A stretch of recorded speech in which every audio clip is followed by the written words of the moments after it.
Ibinasura ng Korte Suprema ang petisyon na kumukwestiyon kung naayon ba sa konstitusyon ang pagbuo ng Independent Commission for Infrastructure. Batay sa desisyon, kulang ang petisyon sa basic requirements para magsagawa ng judicial review.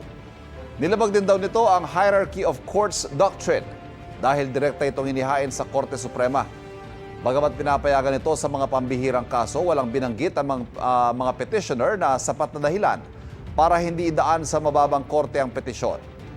Hindi rin daw napatunayan ng petitioners na may nalabag na karapatan o nakaapekto sa kanila ang ICI.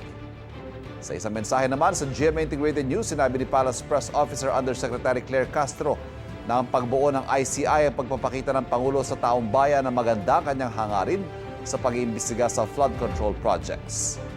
Wala pang komento rito ang mga petitioner. Kapuso, huwag magpapahuli sa latest news and updates. Mag-iuna ka sa balita at mag-subscribe sa YouTube channel ng GMA Integrated News.